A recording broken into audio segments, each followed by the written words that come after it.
Bien-aimés dans le Seigneur, je vous salue tous dans le nom de Jésus-Christ de Nazareth. Qu'Adonai vous bénisse là où vous êtes. Que la main du Seigneur soit avec nous.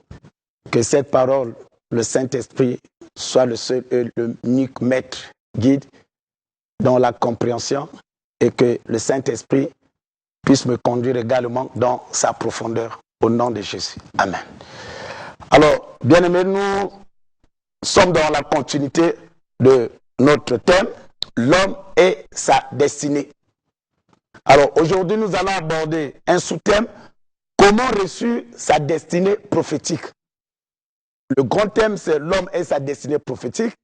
Et le sous-thème, comment reçu sa destinée prophétique. Alors, nous allons nous baser sur le livre des Actes, chapitre 9, du premier verset jusqu'au 22e verset. Mais faute de temps, nous allons lire tout juste le 15e verset. Et je lis la parole de Dieu au nom de Jésus-Christ de Nazareth. Mais le Seigneur lui dit, va, car cet homme est un instrument que j'ai choisi pour porter mon nom devant les nations, devant les rois et devant les fils d'Israël. Alors, bien-aimés, lorsque nous parlons de la destinée prophétique, à titre de rappel, la destinée prophétique, c'est l'annonce par le Seigneur d'un programme de notre vie pour chacun. Donc, Dieu te dit ce que tu es appelé à faire. Quelle est la mission qu'il a réservée pour toi? La destinée prophétique, c'est la vie d'une personne qui a reçu une mission divine ou un appel divin. La destinée prophétique, d'une manière générale, c'est d'accomplir le plan parfait de Dieu dans sa vie. Je dis bien le plan parfait de Dieu dans sa vie. Bien-aimé, n'oublie pas que Dieu a tout créé pour un but. Et Proverbe chapitre 16, verset 4 nous dit que c'est la parole de Dieu, que Dieu a tout créé pour un but. Donc, lorsque Dieu t'a créé, il y a un but qu'il t'a créé.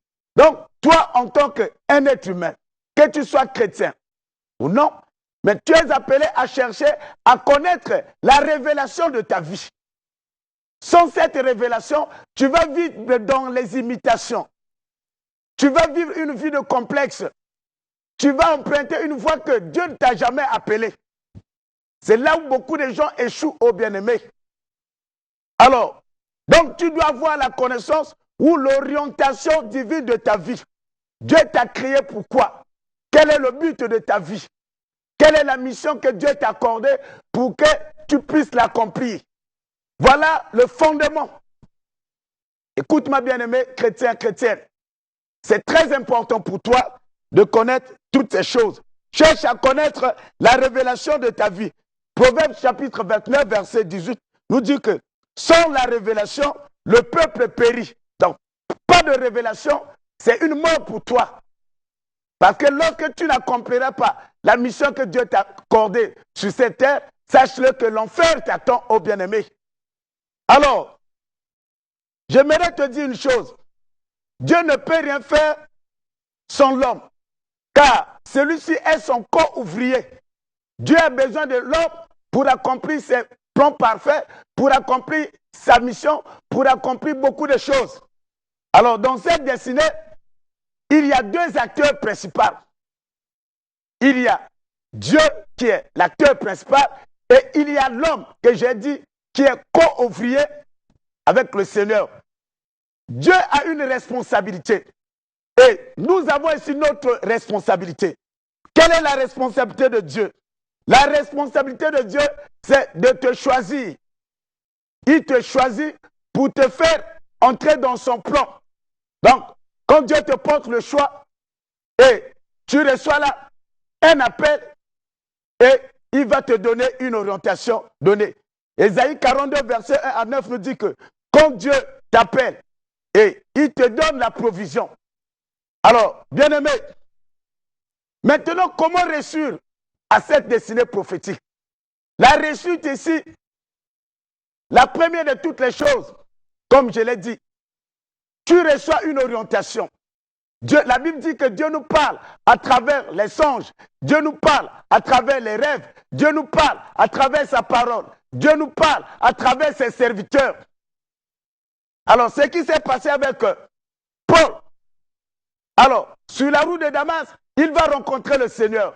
Il dit, qui es-tu, Seigneur? C'est une lumière qu'il a visitée.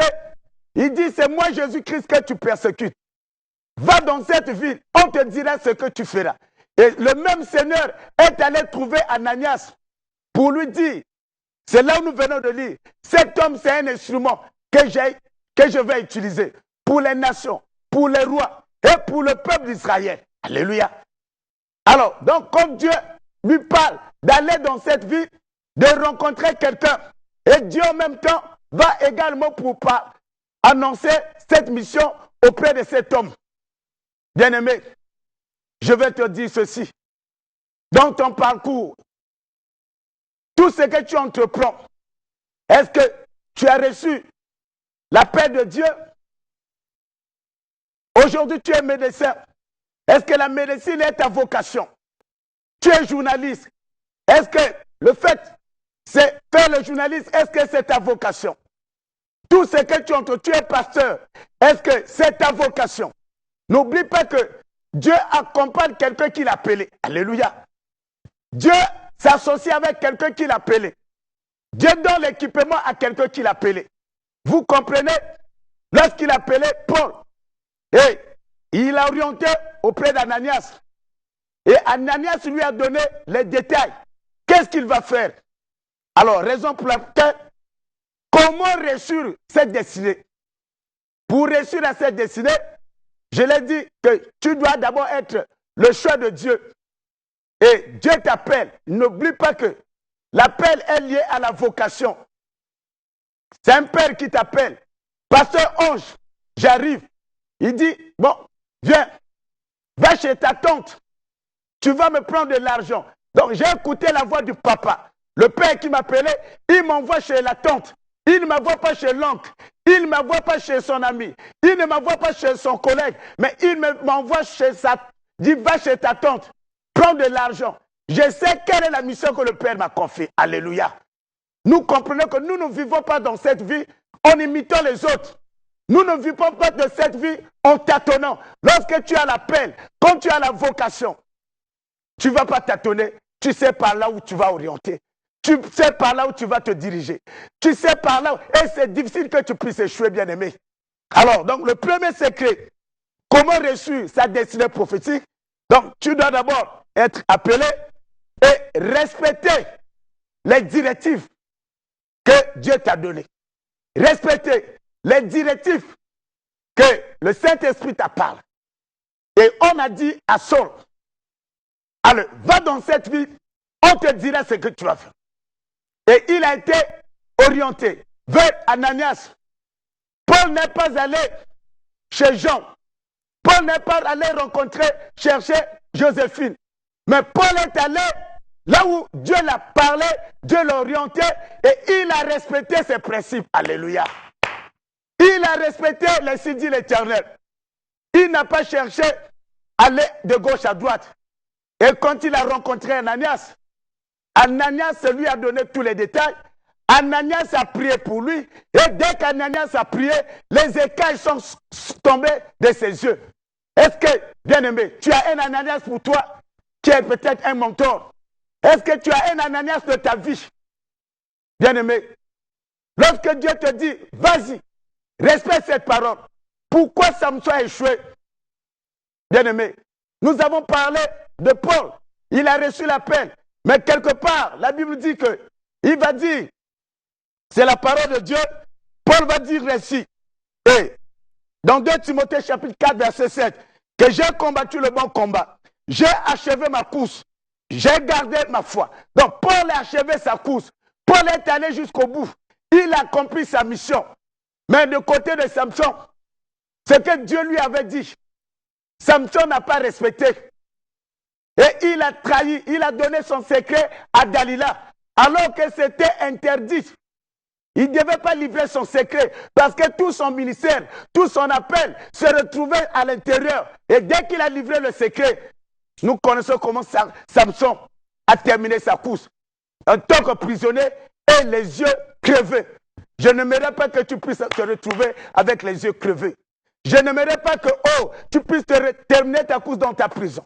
Je n'aimerais pas que tu puisses échouer à ta mission. Parce que ta mission, elle est capitale. Au travers de toi, beaucoup de personnes seront visitées. Beaucoup de personnes seront bénies. Bien-aimé. Donc, tu dois respecter les principes de la voix que tu as entendue. L'orientation divine que tu as reçue. Tu dois respecter. Le deuxième élément, bien-aimé, c'est tu dois croire. Croire à ce que tu as reçu. Croire à cette voie. Croire à cette orientation. D'autres personnes, Dieu lui dit, voilà l'orientation de ta vie. Dieu lui ordonne que tu seras peut-être un enseignant. Tu seras peut-être un pasteur. Mais la personne dit non, je n'aime pas être enseignant. Je ne veux pas être un enseignant. Je veux être un ministre. Je veux être un diplomate. Mais là-bas, ce n'est pas Dieu qui t'a créé. Il sait pourquoi il t'oriente dans cette direction. Tu dois croire, bien-aimé. Ne pas refuser. Ne même pas hésiter. Lorsque pour la première fois, je suis allé implanter au Bénin, Dieu m'a dit, va au Bénin. Je n'ai ni un parent là-bas. Je n'ai ni personne là-bas. Mais j'ai cru à cela. Et quand je suis allé, mais celui qui m'envoie, je te dis, bien-aimé, le Dieu de la destinée, il est fidèle. Alléluia. Il est tellement fidèle, bien-aimé. Lorsque tu marches dans ses principes, lorsque tu respectes, lorsque tu crois à sa parole. Je suis allé au Bénin, mais le travail que j'ai amorti, le travail que j'ai accompli avec l'aide du Seigneur, c'était un travail impeccable. Bien-aimé, aujourd'hui, c'est une assemblée qui vit au Bénin. Une assemblée qui apporte beaucoup de choses au peuple de Dieu.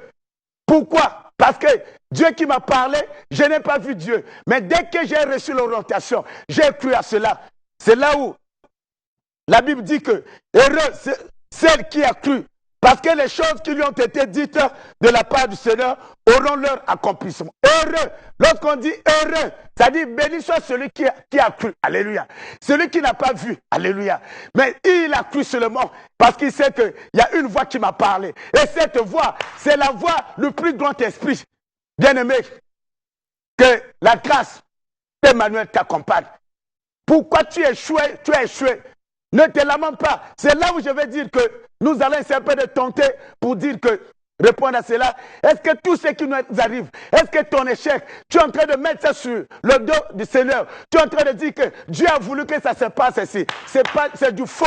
Dieu n'a pas voulu que ça se passe. Ton échec, c'est toi-même qui as voulu que tu puisses échouer. Les choses de Dieu, Dieu c'est un Dieu de principe. Dieu marche avec les principes, bien-aimés. Que ce matin, les deux points que nous avons eu à évoquer, que nous avons eu à aborder, que tu énumères cela.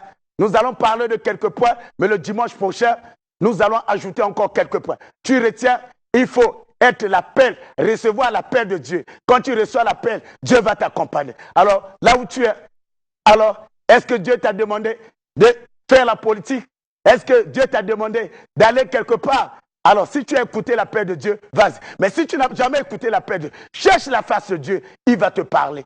Que Dieu vous bénisse, que sa grâce se repose sur vous. On se retrouve le dimanche prochain. Que la magnificence du nom d'Adonai soit avec vous. Je bénis l'Église corps de Christ. Je bénis tous les ministres de Dieu. Je bénis notre nation. Que tous les chrétiens, le Seigneur vous attend dans sa maison, sa demeure, afin de le glorifier. On se retrouve là le dimanche prochain. Que Adonai vous bénisse. À la prochaine. Merci beaucoup.